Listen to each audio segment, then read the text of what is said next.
Howdy folks, Sir Silver here, and let's get right into it on RandomCraft. Anyways, welcome back y'all, and today, as you can see from the corner of your eyes... one second, a bit of magic to fix those eyes. Ta-da! Much better. Much better. We have made some updates. Now, this is my third attempt at recording this video. I've had footage corrupt from when we updated the server, as we are now up in the newest version of the tricky trials with all the new blocks and all that, which I have been experimenting with.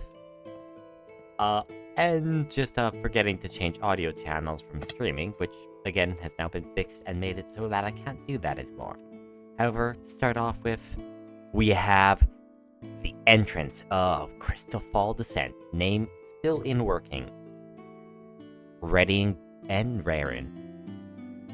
I did a lot of just, this part of the footage that I lost was just the replay of time-lapse of me just making the framework of all this. And then I just did all the actual terraforming stuff around it by hand. Because I like to do that. Just moving some rocks and stones and bits. Moving the hard stuff. Anyways,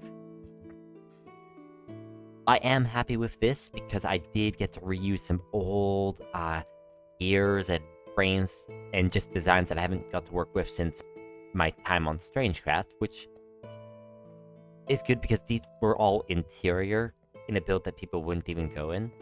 So it's like, I would have been the only person to see them, so that's good to see them getting some new love. I have been going through here just adding in bits and pieces. For example, I finished up this, and this is kind of like the iron ore area where it was originally just mining out the ore and getting all the resources there till they hit this and decided to turn around. Up here, and the story goes that they just found this door when mining and eventually started expanding it, digging it out more, and the community grew around, as we've said before. But now that we have some descent, and I really love how this looks, so I'm just going to show you what it all looks like down here. But essentially, we just have some hidden lighting here and some glass work to make it look like it goes deeper than it is and gets less detailed as you go down. Just hide those bits and pieces. And I'm quite proud of this. It's not too much of work, but all this terraforming here did take quite a while. And now that we have updated, I can also replace this door, which I do have designed. I just need to actually build it in survival. And replace it with the tough version. This was just a holder in place so that it works in the meantime. Now, I am just gonna shimmy over here. Oh, 1 second here. Technical difficulties. Okay, now I can do that. Essentially, this is still something I'm working on here. You throw your crystal in there, it will lock up, so you can't throw another item in until the game is over. Now, essentially, what's going to happen here is that is going to send it down to the brain.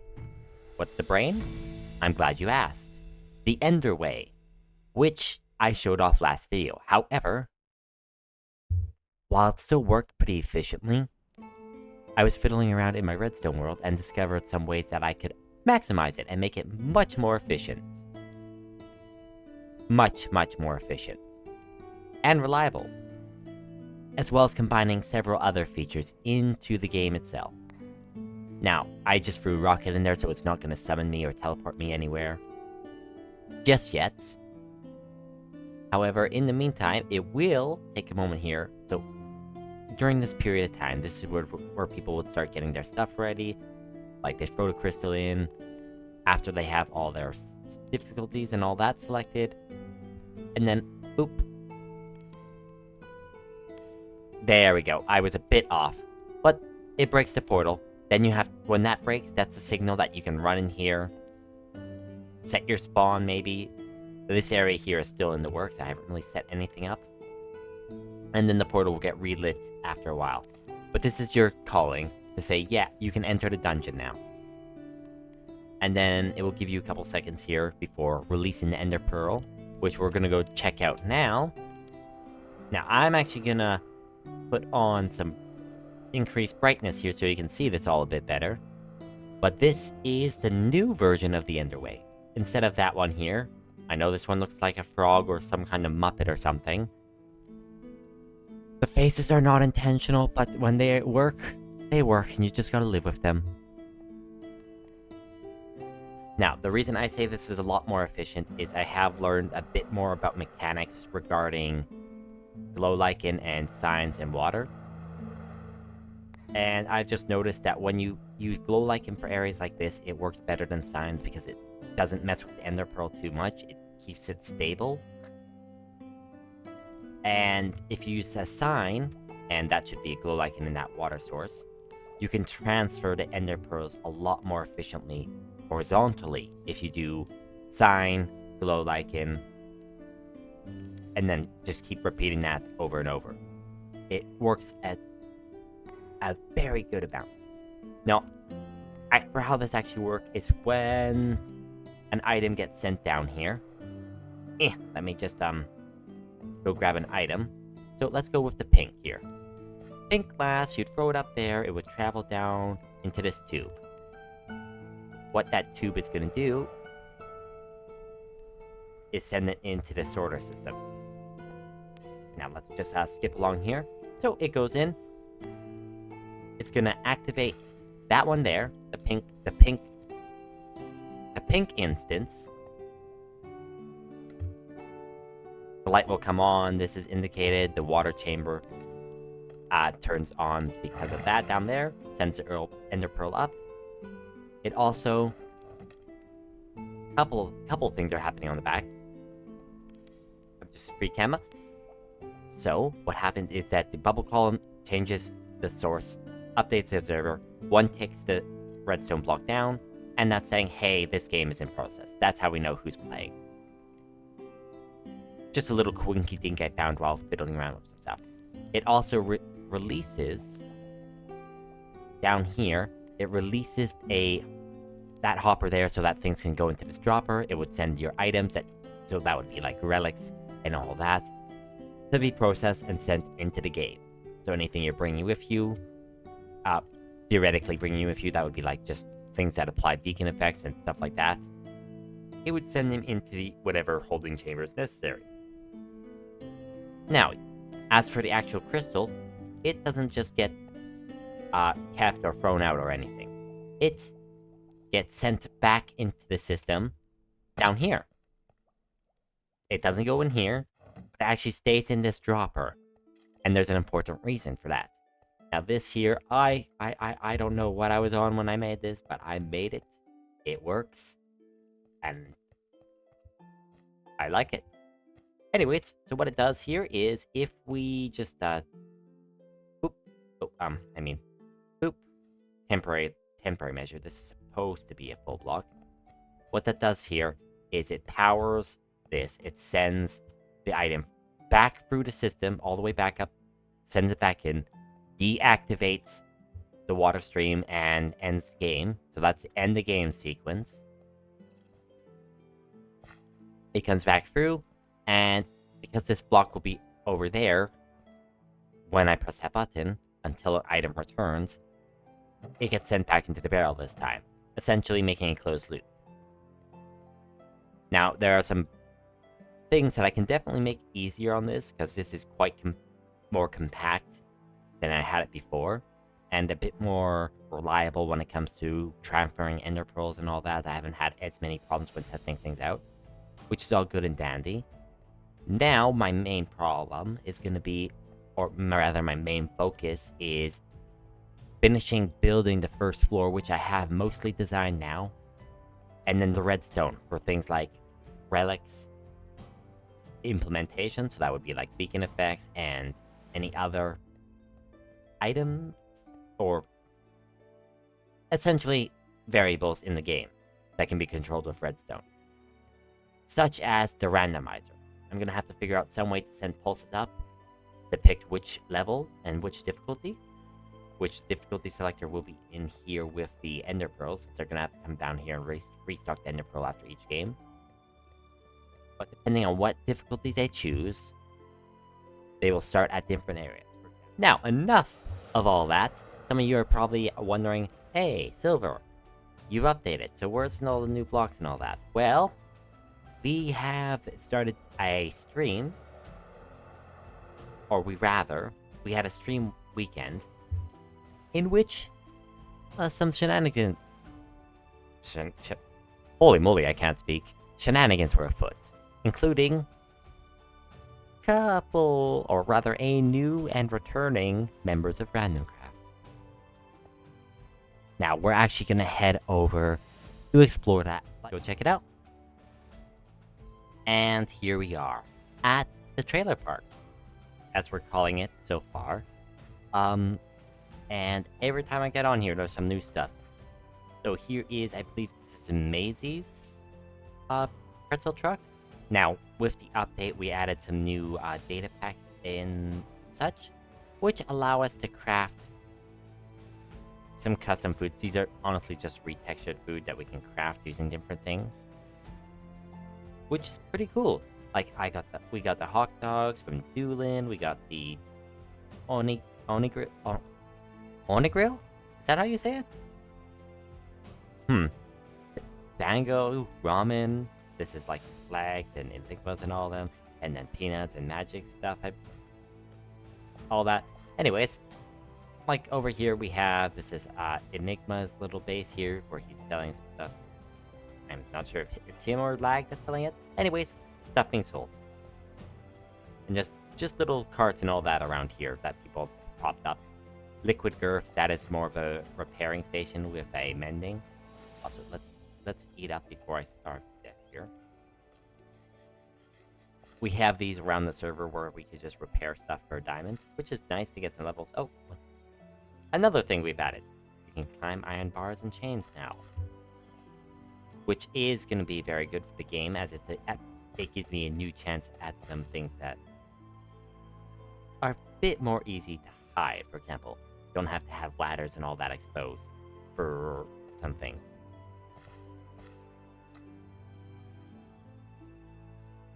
Now, this is the dock where we started out. Originally, I was going to be settled here. However, apparently I was sold to Magic. Not sure if I've included that bit in there. However, I was sold to Magic by Shallon, and I don't know for what reason why, but I ended up being sold to Magic as a dog. I'm not a dog, I'm a cat, but he had several things that were said dog, that were name tagged as dogs.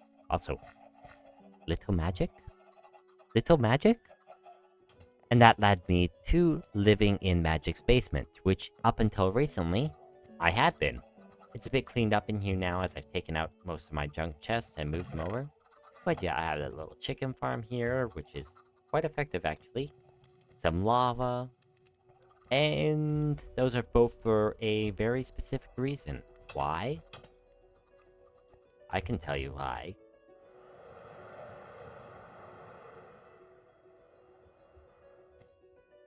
Because we had a new food.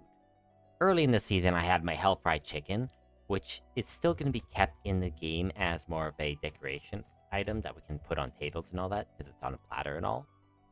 However, just to make everything a bit more consistent with the Minecraft deal, we have redone, or should I say, Enigma was generous enough to redo the Hell Fried Chicken for me. That includes this sick poster, which is based off Phoenix, who I turned into Hell Fried Chicken earlier this month. And the actual buckets. Now I'm selling these as one bucket for a diamond. However, if I just I actually gotta check the profits here because this has been sitting here a while. Not sure if anybody's been on the last couple days though, so yeah, nobody's gone on. But I just need to pick some hunger. Thank you for bearing with that. Now I can demonstrate. There we go. So each bucket has not one, not two, but 8 pieces of chicken inside them. Yes, 8. Now, when you get to the last and very last piece, you end up with this. Well, not this. This still has 2 pieces left. You just get an empty bucket, which is honestly pretty good for just having trash around. And I think that's what most people are using my chicken for now. I'm not sure how to feel about that. Yeah, here's a good example. So that has 1 piece of chicken left in there. Good little decorational trash. But yeah, I want to collect all the new food items and just, yeah, swap through them every now and then. Now, time to talk about the actual build here. This was based off a little bit from all the randoms for inspiration. Mind you, the tires were all me. I came up with these tires, and then I had to do them on some of the other randoms tires because they liked them too much. And this is just a basalt mini block with armor stands. The copper here still needs to age a bit, so it will look better when it ages. I could have done aging first, but I was just lazy. I wanted to get it done as I am. However, with that, we have ended up with this neat-looking trailer. I still have to make a tent to store all my stuff, because right now it is just, well, all over the place. And that includes some of the new items like, where is it? Some of the new items such as the mace and all that, which I cannot seem to find mine. Also, I did find a trident while I was doing a trial chamber with the others. Oh, and a couple other things to notice. We can dye books now. Yeah, here's what I was looking for. And the new music bit.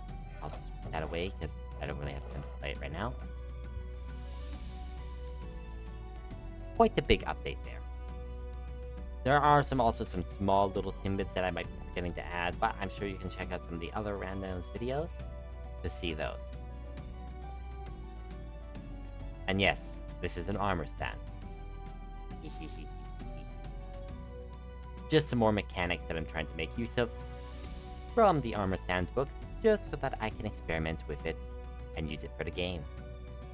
However, today was more of an update video than anything, just to let you know where I'm at. I have to go and get ready for some next bits, though, as I want to, or rather, I need to start thinking about some of the inhabitants of my dungeon, and just where am I gonna buy them all. And I think I know just the man. Anyways, thank you all so much for dropping by, and see you next time on RandomCraft.